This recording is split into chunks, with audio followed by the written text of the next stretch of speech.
And a pleasant good Tuesday evening to everybody. We welcome you to Ridgecrest Talk and our sports theme on Tuesday night. I'm Tom Heck, and I'm with Anthony Barnes tonight. Anthony is the head cross-country coach at Burroughs High School, also the head track coach at Burroughs High School. So he does double duty, including teaching over at Murray Junior High School. So he does that early in the day, then goes and becomes a cross-country coach by night and late afternoon, and then in the spring, the track coach. Well, Anthony, how long have you been doing this, and what got you into running? I know I've watched you run, and I know that you're very competitive as a runner, not just a coach, but as a runner. I've been doing it actually since junior high school, and started coaching my first official coaching job right out of high school, but started picking up things because I didn't have a long jumping coach. That's what I did, was sprinting and jumping. Didn't have a coach, so I started picking up things and learning my senior year of high school. Started coaching right out of high school. That was 1982. So this is going on 32 years of some form of track, cross-country, slash, as you know, sometimes basketball coaching as well. Yeah, you sure have kind of done everything. Now, how long have you been over at Burroughs and at Murray? Been at Burroughs since '95, and Murray. Got hired the same year. And came in actually as PE teacher and as the head track coach. Initially, not the cross country coach. I worked my way into that after a year. So, but cross country is now definitely my first love when it comes to coaching. It's where my passion is specifically. Although I can do just about anything with track, know a lot about different things and love working different events, things like that. Now let's talk about cross country, because this year you're in a new league. You're in the Mojave River League along with the other sports at Burroughs, and for years you were in the Desert Sky League, and pretty much with the exception of maybe the Barstow Glory years, you were dominant in that league, always got to CIF, whether you were first, second, or even maybe third. I don't even know if you ever were third, but tell us about the new league. Well, the new league definitely is more competitive. We'll start with that. There are consistent teams. In other words, we know we can count on competing against 5 other teams in the league on a regular basis, which we weren't sure whether we'd have that on a regular, year-to-year basis in the Desert Sky League. For us, we actually look for and want more competitive competition. We enjoy running against the best, because we know if we're going to ever be the best, like we were back in 2003, we finished second in the state that year. We have to run with the best. And ironically, you say, did we ever finish third in the league? Yeah, in 2003 we actually finished third in the what was a combined Mojave River Desert Sky League back then with 8 teams. We finished third and went on to finish actually second in the state, but that's because we knew what we were doing and had a higher goal, which was to finish well in CIF and at state meet, which we went on to do. So, but the new league's always been more competitive. Right now you have a couple of the best teams in the nation, especially in the girls side with Serrano High School, and it's just something we kind of thrive on. And one of my mottos has been, year after year with the kids, is we always find a way. We always find a way to make it into CIF, be competitive, get the job done. But one of the things we want to do in the next couple of years is make it back to CIF finals, possibly state. And we do have one runner who's got that chance this year, making it back to state. So, I remember reading an article that Jim Fix had. Jim Fix was a long-time distance champion. He was the head cross-country coach at Boston College, and passed away at a relatively early age. Surprisingly, was out, doing his usual 20 miles a day. I believe about age 56, but it was one of those things, congenital things from birth. Let's talk about. He always mentioned mental and conditioning. There had to be a focus on the mental toughness. In your experiences, I mean, how do you rank the two? Are they hand in hand, or how does that work? Well, it's very similar to, just a perfect example was our difference between our first league meet, cluster meet that we had this year compared to the second one. Once you know what you're working with and what you're up against, you know, you start working the mental part, and helping obviously the athletes believe in what not only you're trying to get them to do, but what they can accomplish as well. In particular, we went into the league ranked 4th out of the 6 teams. First cluster meet, we actually did finish 4th, and we were 18 points behind Apple Valley. We know to keep our streak alive, I believe it's at 17 years of qualifying for CIF, that we have to finish in the top 3 in the league. So we looked at that and looked at the first meet. We lost to them by 18 points, and we came up with a plan. And getting them to understand and believe that, the psychological part, was probably the biggest battle. I know my athletes have the ability. Even though they're young, they are inexperienced. That's the other thing. But we came up with the plan of we're marking basically Apple Valley's kids, and it's real easy to do because they wear bright orange uniforms, so it's real easy to spot them in a race. But for the first 2 miles, their goal was to just sit behind the Apple Valley runners, and they have a strong front group of 4 runners. So the goal was to break that top 4 up somehow. And one of the things I teach the kids is strengthen the team. And if you can get your 6th and 7th runner in front of another team's 5th, a lot of times that makes a difference in winning and losing, or in this case, placing 3rd. Well, at the 2 mile mark, the kids were running the plan perfectly and were 18 points behind, according to the other coaches, at the 2 mile mark. Which means with 5 runners, actually 7 runners, but 5 runners having to pick up about an average of 2 places in that last mile in order to make up the difference.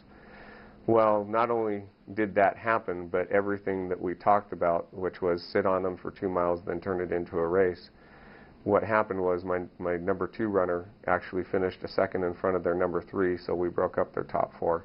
And our number 6 runner was 1 second ahead of their number 5 runner. And the result was we beat them by 1 point to finish 3rd in the league. Oh, boy. But that's, I mean, that part right there, you know, the physical part, we train, we know we have the ability. That part is just teaching them the psychological, where you're at, be aware of where you're at in the race and in the game, and then execute the plan. Mm-hmm. Okay, we'll talk more when we come back. We're going to take a break. We'll talk about some names and some upcoming things that are going to be happening to Burroughs High cross country. Back after this time out. Don't go away. This is Ridgecrest Talk live.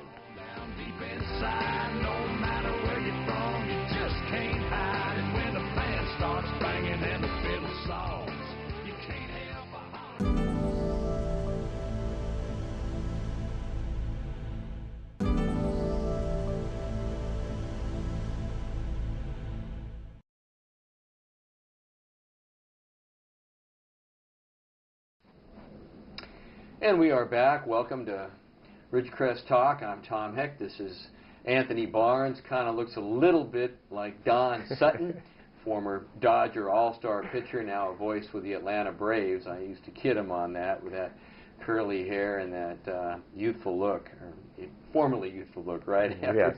all the years now at junior high teaching, I think it's taken some toll on you a little bit. Hey, let's talk about this season. Go ahead and tell us about some of the kids you have out, how you've done, and what's in front. Well, the kids we have out, very young. We have really on the team, we do have 3 seniors competing. One of them that's impacting specifically the varsity, and that's Reese White. He's been in the program 4 years. Last year was recovering from a serious injury that took him out for about 3 months, actually. He was in a boot. He showed promise as a sophomore, and now he's one of our captains. Our lead runner by far is Christian Schultz. He's actually one of the best, I believe, in the state. And fortunately, he's been doing well. Unfortunately, we really hadn't had a chance for him to go to a big race and show what he can do. At Mount Sac, though, this last weekend, he did finish first in his race with over 200 kids in it and things wow. like that. So we know he can do well, but we didn't get in the sweepstakes, which is where they put all the best teams in the state. That would have been probably a better test for him to see, where he's at, that kind of thing. As far as the rest of the team, another junior, David Aranda, and then one more junior, and that's Colin Marshall. and then my sophomores. And the majority of the team are actually freshmen and sophomores right now. Andrew Ostrom, Cameron Fuller, they're just strong runners. And the funny thing is every week I don't know who's going to be number 2 through 7, and it changes up, and they're that close and that tight. It's kind of fun to have. I keep kidding them though. I can't wait for when they're all on at the same time, because when that happens, we're going to be hard to beat. I just can't seem to get them all right on at the same time. And of course, Christian is going out and winning a lot of races. Occasionally finishes second or third, but always a good front runner. After that, we have, like I said, a large group, sophomores. Outside of that, I still have 6 more sophomores and 8 freshmen. Young team, like I said, a lot of promise, a lot of potential, and the JV's doing equally as well. As a matter of fact, they pulled off the exact same feat in the second cluster meet against the same team, Apple Valley, about 20 points behind, and did exactly the same thing to them and beat them by 2 points in the second cluster meet.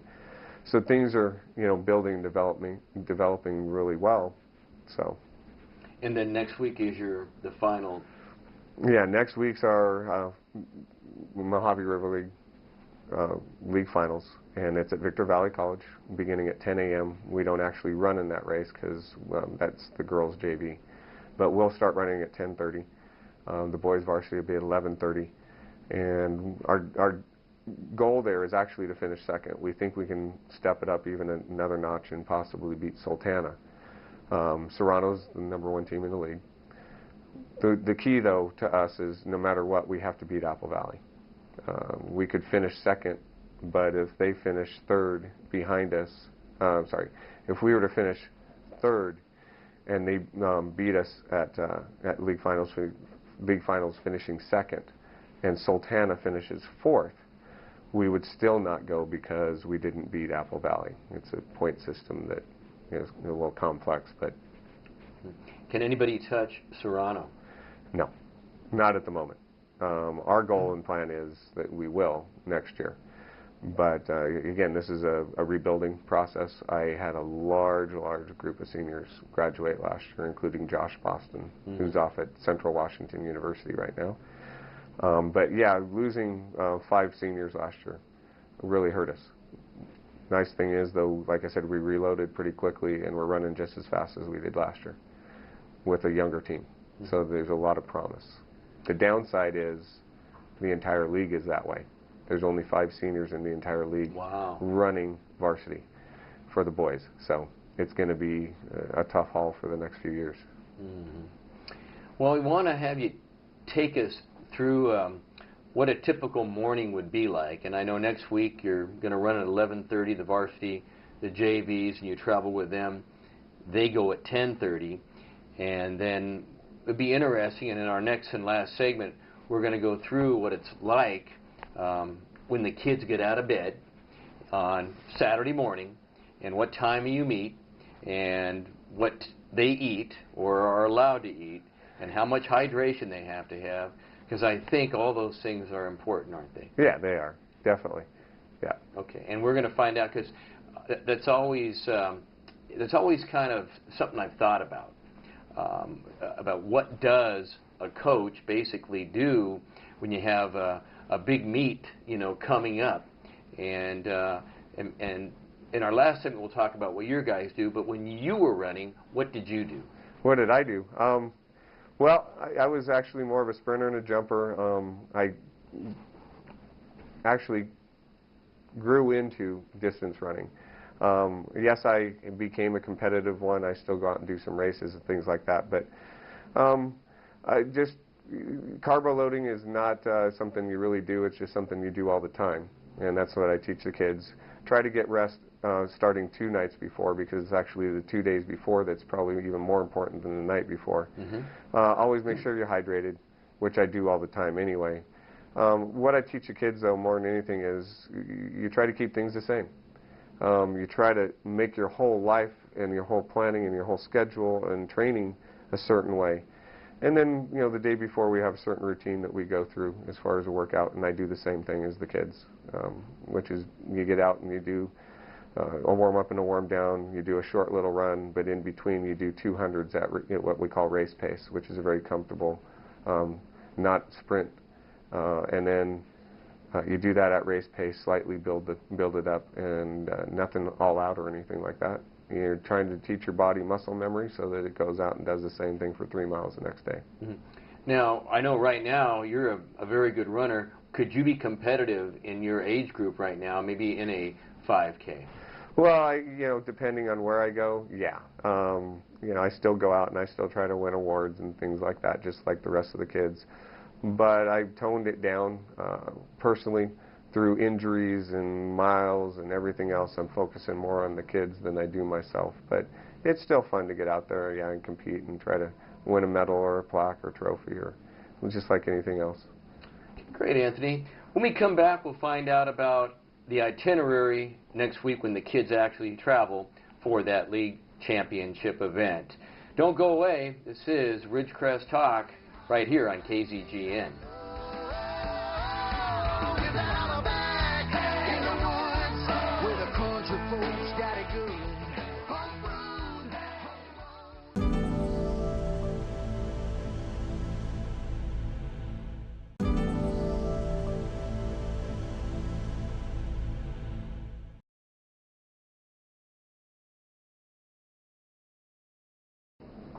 And we are back. Tom Heck with Anthony Barnes, the head cross country and the head track coach at Burroughs High School.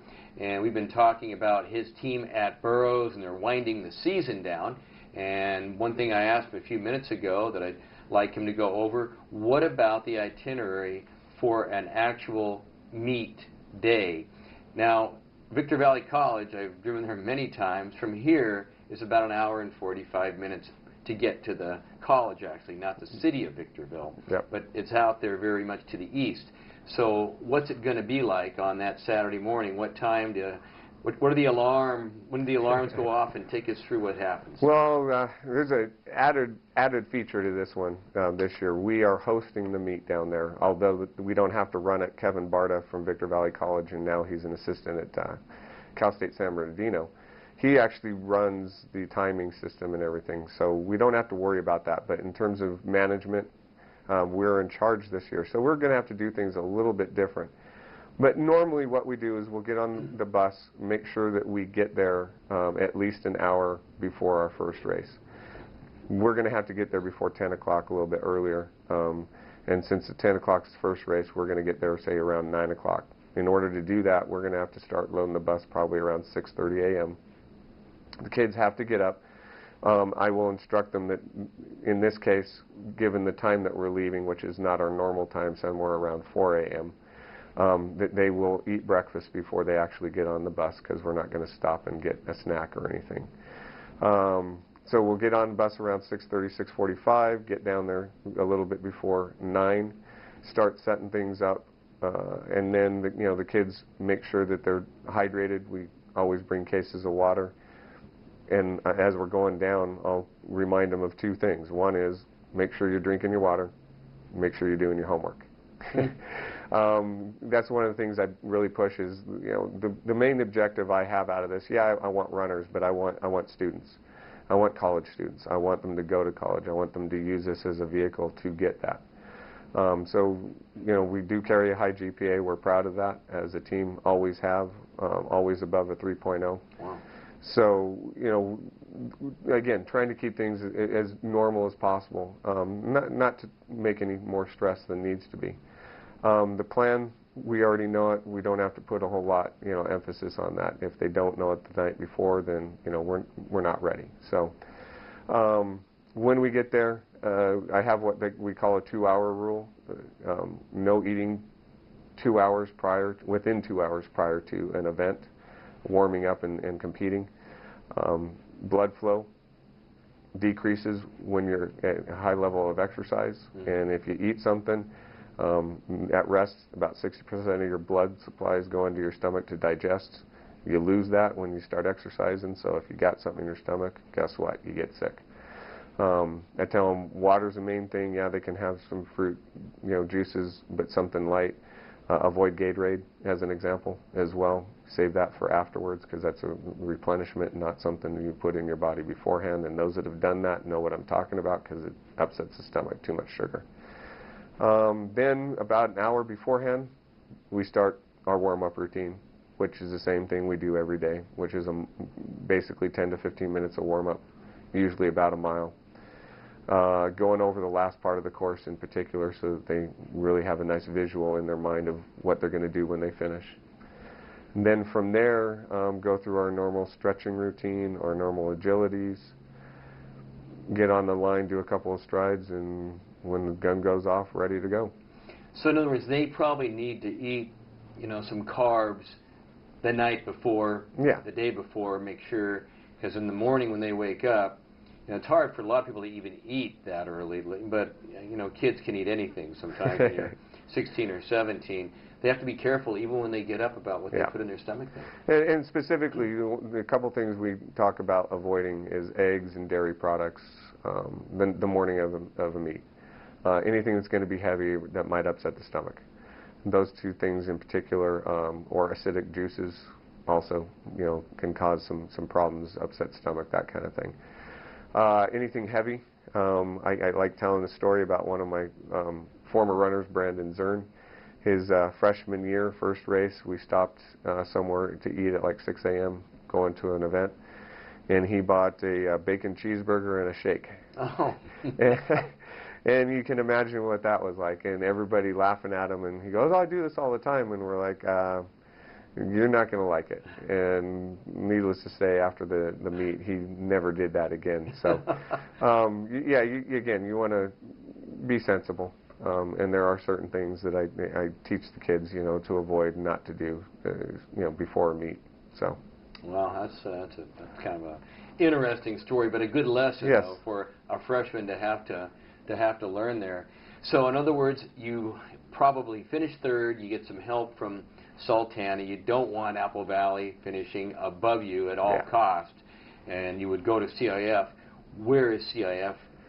CIF is back at Mount Sac, and it is, I believe, if I'm correct, November 15th. That's the preliminaries, and from there you can also go then to the finals and then to the state meet the following 2 weeks, which is 22nd and 29th. And of course, I went through a series of years there, 4 out of 6 in particular, where I had somebody or a team make it to the state meet, which always disrupts Thanksgiving. And it's something that I always have to plan on. My family, have to deal with it as well. This year, again, looking like we might have somebody make it. Last year, we had somebody come real close, which was Mariah Marcano. You never know what you're actually going to be doing, but you got to plan for those things. So, how important is it to know the course you're going to run on? Does anybody ever get lost? Generally speaking, no. And of course, Mount Sac is historic anyway. These kids do not know the state meet course. They haven't been there. I'm the only one. There's a couple of kids that might have been there in the past, but wouldn't know what it was like or anything like that. But how important is it? I think it's the same thing. We didn't know the Sultana course. We kind of had a clue as to what it was going to be like, the second cluster meet. I try to teach the kids, again, the psychological part. Focus on the race. Focus on the job. Focus on those things. It doesn't matter what kind of hill or how many hills are in there. If you know that you've got to beat said team or said individual or finish a certain place, that's what your focus needs to be. And if you just focus on those things, it doesn't really matter. All right, Anthony, hey, great interview. Thanks for coming, and good luck next week. Appreciate it. All right, that's Anthony Barnes, a head cross-country coach at Burroughs High School, and he's had a very good season. Hopefully they'll get to CIF. Next week, Jim Ledbetter. Have a good week. We'll see you then. Thanks for watching. Tom Heck for Anthony Barnes, KZGN Talk. Somewhere